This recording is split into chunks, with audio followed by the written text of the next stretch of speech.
जय हिंद एवरीवन।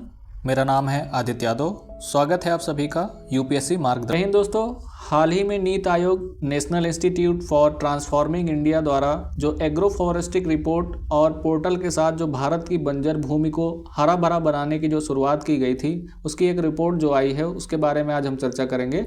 तो देखते हैं कि जो ग्रो रिपोर्ट की मुख्य विशेषताएं क्या हैं। तो ग्रो रिपोर्ट जो आई है उसकी क्या विशेषताएं हैं उनके बारे में और उसका क्या उद्देश्य है उनके बारे में हम बताएंगे।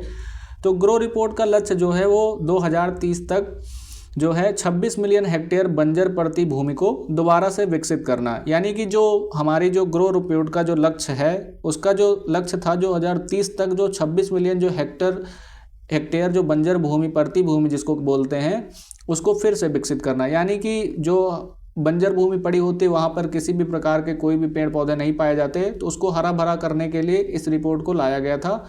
और फिर इसका जो उद्देश्य था कि 2.5 से लेकर 3 मिलियन टन कार्बन डाइऑक्साइड के बराबर अतिरिक्त कार्बन सिंक बनाना। यानी इसकी बात करें तो अतिरिक्त कार्बन सिंक की बात करें तो जैसे कि अगर जितने ज़्यादा पेड़ पौधे होते हैं उतना ही ज़्यादा कार्बन डाइऑक्साइड जो पर्यावरण में मौजूद होती है उसको संचित करते हैं। तो जितना ज़्यादा अगर पेड़ पौधे लगाए जाएंगे तो इससे हमारा फ़ायदा ये होगा कि हमारे पर्यावरण में कार्बन डाइऑक्साइड की जो मात्रा है वो कम होगी, जिससे हमारे इकोसिस्टम को बहुत अच्छी इकोसिस्टम में काफ़ी ज़्यादा बदलाव देखने को मिलेंगे। तो इन्हीं के बारे में ये रिपोर्ट हमारी जो है इसकी जो उद्देश्य है यही काम करता है। तो भारत में जो बंजर भूमि का विस्तार किया गया है उसकी बात करें तो रिपोर्ट में बताया गया कि भारत में लगभग 55.76 मिलियन हेक्टेयर जो बंजर भूमि है जो देश के कुल भौगोलिक क्षेत्र यानी टोटल जियोग्राफिकल एरिया यानी टीजीए का लगभग 16.96% है। तो वहीं अगर बात करें तो ये निम्नीकृत भूमि विभिन्न प्राकृतिक और मानव प्रेषित कारकों के कारण उत्पादकता तथा जैव विविधता में कमी आई है। और इसी के कारण क्या हुआ है कि जो हमारे द्वारा जो फसलें उगाई जा रही हैं उनमें जो है मानव द्वारा जो कारक उत्पादकता के कारण जैव विविधता में भी कमी आई है। तो हालांकि रिपोर्ट में कृषि वानिकी के माध्यम से इन बंजर भूमि को हरा भरा करने का और पुनर्स्थापित करने का सुझाव भी देती है। तो ये जो रिपोर्ट है ये हमारी कृषि वानिकी के माध्यम से, यानी कृषि वानिकी के बारे में आगे हम चर्चा करेंगे और उसी के माध्यम से जो बंजर भूमि है उसको हरा भरा करने और पुनर्स्थापित करने का सुझाव भी शामिल किया गया है। तो बात करते हैं तो इस फिगर में आप देख सकते हैं कि percentage of area under the 23 classes of waste land, यानी कि जो हमारे भारत देश में जितने भी प्रकार के वेस्ट लैंड हैं उनको 23 पार्ट्स में बांटा गया है। तो इन्हीं के बारे में आगे हम चर्चा करते हैं। कृषि वानिकी के बारे में भी हम बात करते हैं। तो इसका जो रिपोर्ट आई है उसमें क्या है कि कृषि वानिकी के लिए कम उपयोग वाले क्षेत्रों, यानी जहां पर हम किसी भी प्रकार का उपयोग नहीं करते जिन क्षेत्रों में, विशेषकर रूप कर बंजर भूमि, यानी बंजर भूमि का लोग अक्सर क्या करते हैं, खाली पड़ी होती है वहाँ पे लोग गाय भैंस चराने के लिए ही जाते हैं। तो इस जगह को पुनरुद्धार करने के लिए संभावित लाभों को रेखांकित करती है।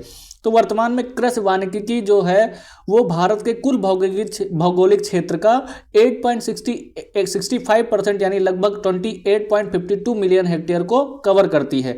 तो आप देख सकते हैं कि कितना ज़्यादा भौगोलिक क्षेत्र है जो कि कृषि वानिकी जो है इसको कवर करती है। तो भारत की लगभग 6.18 तथा 4.91 भूमि क्रमशः कृषि वानिकी के लिए अत्यधिक एवं मध्यम रूप से उपयुक्त है, जिसमें से माध्यम और अत्यधिक रूप को भी अलग अलग पार्टों में बांटा गया है। तो उन्हीं के बारे में आज हम देखते हैं। तो भारतीय अंतरिक्ष और अनुसंधान यानी संगठन के अनुसार राजस्थान और मध्य प्रदेश और तेलंगाना कृषि जो वानिकी उपयुक्तता के लिए यानी कृषि वानिकी उपयुक्तता के लिए शीर्ष बड़े आकार के राज्य हैं। यानी यहाँ पर कृषि जो है वो कृषि वानिकी का सबसे ज़्यादा उपयोग में लाया जाने वाला राज्य को बताया गया है कि यहाँ पे सबसे ज़्यादा कृषि उपयुक्तता है यहाँ पे कृषि वानिकी की। और इसके बाद जबकि जम्मू कश्मीर और मणिपुर तथा नागालैंड और मध्य प्रदेश आकार के राज्यों में सर्वोच्च स्थान पर हैं। इसमें सर्वोच्च स्थान की बात करें तो जम्मू कश्मीर, मणिपुर तथा नागालैंड, और मध्य आकार के राज्यों में बात करें तो मध्य आकार के राज्यों में सर्वोच्च स्थान पर हैं। तो रिपोर्ट में बंजर भूमि को कृषि वानिकी हस्तक्षेप को बढ़ाने के लिए आवश्यक नीति और संस्थागत समर्थन की पहचान कराती है। और बात करें तो इसका नीतिगत ढांचा क्या है, तो रिपोर्ट आई है भारत की वर्ष 2014 की राष्ट्रीय कृषि वानिकी नीति पर जोर देती है, जिसका उद्देश्य इस कृषि पारिस्थितिक भूमि उपयोग प्रणाली के माध्यम से उत्पादकता और लाभप्रद के साथ स्थिरता को बढ़ावा देना। यह पेरिस समझौते, वॉन चैलेंज, संयुक्त राष्ट्र सतत विकास लक्ष्य और मरुस्थलीकरण के निपटने के लिए संयुक्त राष्ट्र कन्वेंशन और हरित मिशन जैसी अन्य वैश्विक प्रतिबद्धताओं को के अनुरूप है। तो अब बात करें तो ग्रो पोर्टल क्या है? तो ग्रो पोर्टल को भुवन प्लेटफॉर्म पर शुरू किया गया था, जो कृषि वानिकी यानी उपयोगिता में संबद्ध राज्य को जिला स्तरीय डेटा और सार्वभौमिक पहुंच सुनिश्चित करता है। तो पोर्ट के माध्यम से हम उपयोगकर्ता भारत के विभिन्न क्षेत्रों में, यानी भारत के जो अलग अलग क्षेत्र हैं, कृषि वानिकी उपयोगिता के विस्तृत मानचित्र का आकलन करने की सुविधा भी प्राप्त करते हैं। तो इस पोर्टल के माध्यम से हम भारत के जो अलग अलग क्षेत्रों में जो कृषि वानिकी की उपयोगिता है उसका मानचित्र का आकलन इस पोर्टल पे हमको देखने को मिलता है। तो पोर्टल जो होता है रिमोट सेंसिंग एवं भौगोलिक सूचना प्रणाली तकनीक से प्राप्त विषयगत डेटा का उपयोग करता है, जो कृषि वानिकी उपयोगिता को प्रभावित करने वाले कारकों का व्यापक जानकारी प्रदान करता है। यानी अगर बात करें तो जो रिमोट सेंसिंग भौगोलिक सूचनाओं प्रणाली की तकनीक के माध्यम से विषयगत डेटा का उपयोग करता है और फिर क्या करता है, कृषि वानिकी उपयोगिता को प्रभावित करने वाले कारकों पर व्यापक जानकारी प्रदान करता है। यानी उसको हम किस प्रकार से उनकी जानकारी का इस्तेमाल करके हम आगे की बात कर सकते हैं। तो पोर्टल की प्रमुख विशेषताओं में से कृषि वानिकी उपयुक्तता सूचकांक जो ASI जो राष्ट्रीय स्तर पर कृषि वानिकी हस्तक्षेपों को प्राथमिकता हेतु मानकीकृत सूचकांक प्रदर्शित करता है। तो यह पोर्टल जो है भारत में कृषि वानिकी की वर्तमान सीमा के बारे में जानकारी प्रदान करता है। यानी जो हमारी कृषि वानिकी है वर्तमान समय में जो इसकी सीमा है उसके बारे में जानकारी प्रदान करता है और साथ ही इसके साथ भौगोलिक विस्तार एवं आच्छादन पर भी प्रकाश डालता है। अब बात करें कृषि वानिकी की क्या है, तो कृषि वानिकी की अगर हम सिंपल भाषा में बात करें तो कृषि वानिकी का मतलब ये होता है कि जिस प्रकार हमारे गांव में या कहीं भी क्षेत्र जो पड़ती भूमि होती है उसमें किसी भी प्रकार के पेड़ पौधे नहीं होते हैं, तो इससे क्या होता है कि हमारे जो पर्यावरण में है कार्बन डाइऑक्साइड की मात्रा अधिक होती है, क्योंकि क्या होगा कि जितने कम पेड़ पौधे होंगे उतनी ही ज़्यादा कार्बन डाइऑक्साइड हमारे पर्यावरण में मौजूद होगी। इसीलिए क्या करना है कि जो पड़ती भूमि होती है वहाँ पे नए नए वृक्षों को या पेड़ों को लगाया जाए और ताकि क्या हो सके और पशुधन को भी बढ़ावा देने का काम किया जाए। यानी जैसे कि हमारा जो पशुधन हुआ करता था उसको क्या करते थे लोग, लकड़ी की कमी होने की वजह से क्या करते थे, पशुधन को जलाने का काम करते थे, जिससे वो क्या करते थे, कार्बन डाइऑक्साइड जो हमारे पर्यावरण में अधिक बढ़ावा देती है। तो इसी वजह से क्या हुआ कि हमको जो पड़ती भूमि है वहाँ पर फसलों के साथ साथ क्या करना चाहिए, अनेक प्रकार के वृक्षों को भी वहाँ पर वृक्षों का रोपण करना चाहिए। और इससे क्या होगा कि हमारे जो अधिक से अधिक पेड़ लगेंगे तो इससे ये होगा कि जो हमारा जो पर्यावरण है जिसमें कार्बन डाइऑक्साइड की मात्रा अधिक हो गई है तो वो पेड़ जो होंगे वो हमारे कार्बन डाइऑक्साइड को संचित करने का काम करेंगे।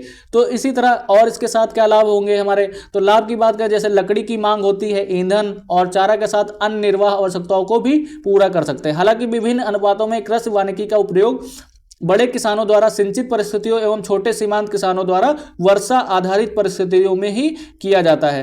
तो कृषि वानिकी नीतियों एवं पहलों का विकास क्या है, तो बात करें तो 1983 में कृषि वानिकी पर अखिल भारतीय समन्वित अनुसंधान परियोजना AICRP की शुरुआत ने कृषि एवं वानिकी अनुसंधान एजेंडा में कृषि वानिकी के औपचारिक एकीकरण प्रदर्शन किया था। तो भारत की प्रमुख नीतिगत पहले हैं जिनमें से राष्ट्रीय वन नीति यानी 1988, राष्ट्रीय कृषि नीति जो है वो 2000 में, राष्ट्रीय बांस मिशन यानी 2002 में, राष्ट्रीय किसान नीति 2007 में और ग्रीन इंडिया मिशन 2010 में प्रारंभ किए गए थे। निरंतर रूप से कृषि वानिकी के महत्व पर ये सारी जो पहले हैं जो नीतियां हैं इनके ऊपर प्रकाश डालती हैं। तो भारत द्वारा जो राष्ट्रीय कृषि वानिकी नीति है वो NAP जिसको बोलते हैं 2014 में अपनाई गई थी, जिसके बाद कृषि वानिकी के क्षेत्र में काफ़ी महत्वपूर्ण प्रगति देखने को मिली है और उन्हीं के बारे में हम बात करते हैं। जैसे अगर भारत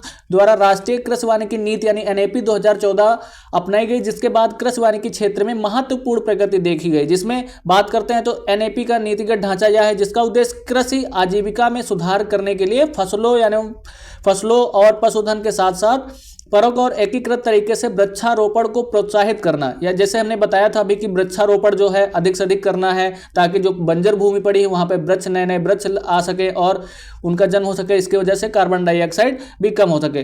तो इस नीति में अभिकल्पना फरवरी 2014 में दिल्ली में आयोजित कृषि वानिकी विश्व कॉन्फ्रेंस के दौरान की गई थी। भारतवर्ष 2014 में व्यापक कृषि नीति का अंगीकरण करता वाला विश्व पहला देश बन गया था, यानी अंगीकरण करने वाला विश्व का पहला देश बना। उक्त नीति के अनुवर्ती रूप में वर्ष 2016 से लेकर 17 में राष्ट्रीय सतत कृषि मिशन के तहत हर मोड़ पर पेड़, इस आदर्श वाक्य को साथ लेकर कृषि वानिकी पर उप मिशन का शुभारंभ किया गया था। उद्देश्य कृषि भूमि पर वृक्षारोपण को प्रोत्साहित करना और साथ ही सहज समस्या प्रणाली को विस्तार करना। अगर बात करते हैं तो इसका एक ही उद्देश्य था कि हम जितना ज़्यादा पेड़ पौधे लगाएंगे उतना ही ज़्यादा हमारा पर्यावरण सुधरेगा। तो अगर बात करें तो जिस प्रकार हमारे काफ़ी जो भूमि क्षेत्र हैं वो खाली पड़े होते हैं, जहाँ पे किसी भी प्रकार के कोई भी पेड़ लगे नहीं होते, उन्हीं को सुधारा जा सकता है। वहाँ पे उस भूमि को हरा भरा बनाया जा सकता है, जिससे फायदा क्या होगा, लोगों को लकड़ी की आवश्यकताओं की पूर्ति होगी और ईंधन की भी पूर्ति होगी। और जो हम अभी तक जो क्या करते थे, पशुधन का इस्तेमाल करके हम क्या करते थे कि सिर्फ उसको जलाने का काम करते थे, तो उससे अगर हमको पशुधन बचेगा तो हम बायो जो हम खाद बनाते हैं उसका भी हम उपयोग कर सकते हैं। तो आगे बात करते हैं